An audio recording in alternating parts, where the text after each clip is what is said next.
If you're taking supplements but not feeling better, the problem isn't probably with what you're taking, it's how you're taking it.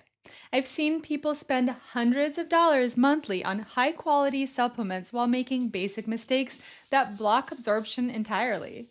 I'm Olga, and I help healthcare providers understand how medications and supplements actually work in the body. Today, we're fixing your supplement routine. Let me start with some transparency. I have a background in naturopathic medicine and work with compounding pharmacies, which means I see both sides of this equation: people who swear by supplements and people who think they're absolutely useless. The truth is, as usual, more nuance. What's fascinating is that pharmaceutical science has taught us enormous about bioavailability, how much of an ingredient actually gets into your bloodstream and to your tissues. But somehow this knowledge rarely makes it to supplement consumers. I spend my days helping healthcare providers understand drug interactions, absorption timing, and delivery methods.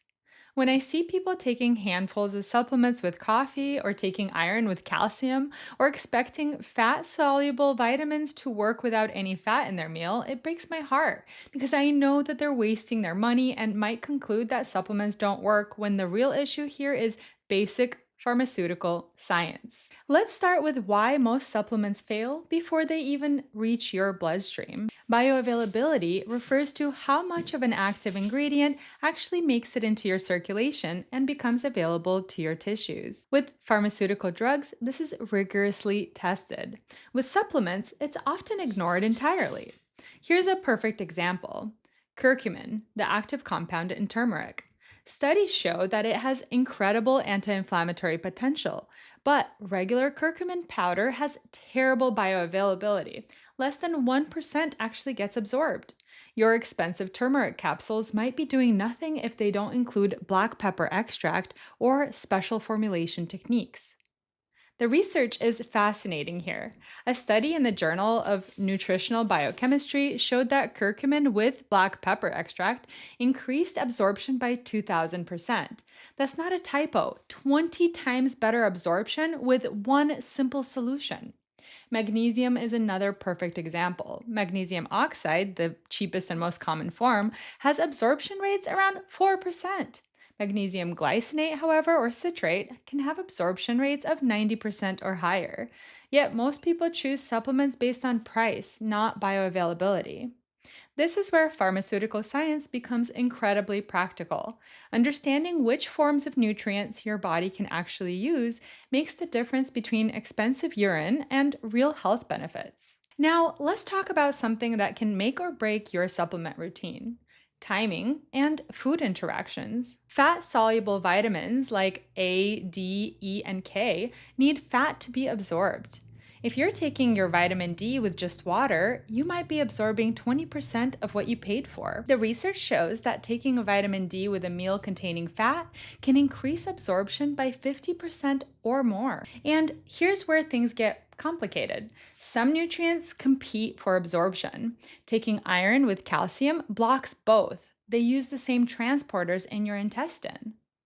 Studies show that calcium can reduce iron absorption by up to 60%, but taking iron with vitamin C can increase absorption by 300%.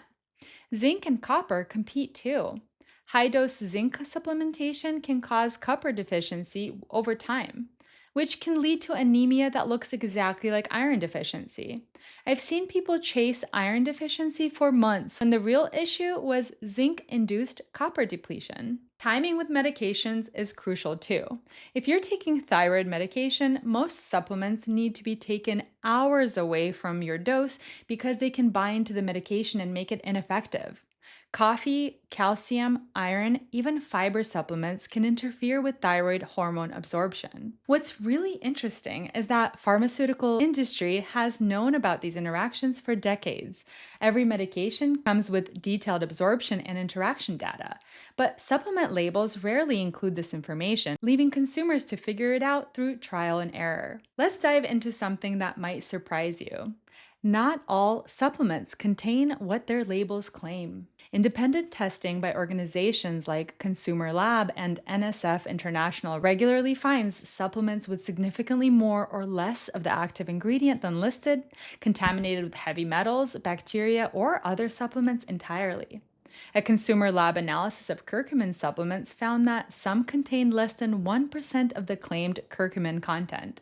Others contained lead above safe limits, and this isn't about expensive versus cheap. Some costly supplements failed testing, while some budget options passed. Here's what's fascinating from a pharmaceutical perspective. Prescription medications undergo extensive quality control. Every batch is tested for purity, potency, and consistency. The FDA requires this. But supplements fall under dietary supplementation regulations and don't require the same testing. This is why third party testing matters enormously. Look for USP verified, NSF certified, or Consumer Lab approved seals. These organizations test both the raw materials and finished product.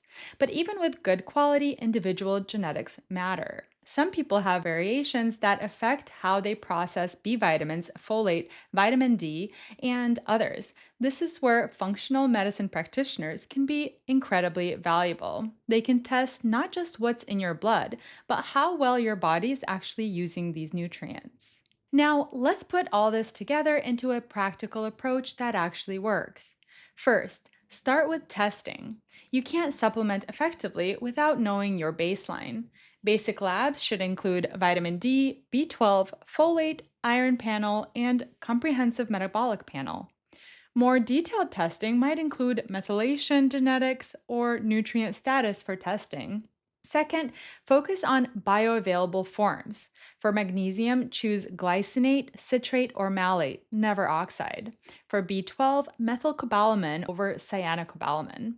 For folate, look for 5-methyl tetrahydrofolate instead of folic acid, especially if you have the MTHFR genetic variations. Third, make sure that you're taking your supplements strategically. Take fat soluble vitamins with fat meals. Take magnesium in the evening to help with sleep, and divide doses if you need higher amounts.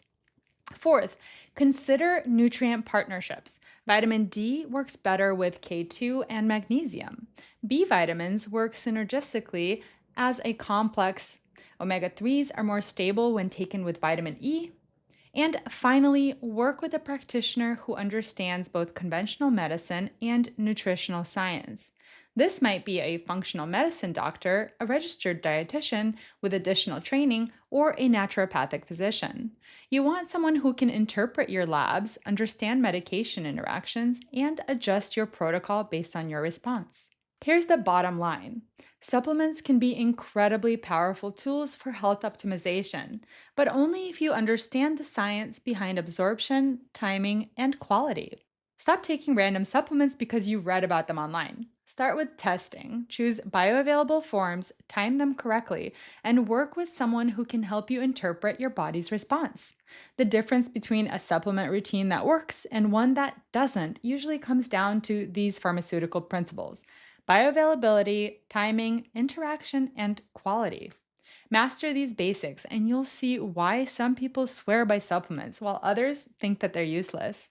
What questions do you have about supplement absorption or timing? Drop them in the comments. I love helping people optimize their health through better understanding of how these tools actually work.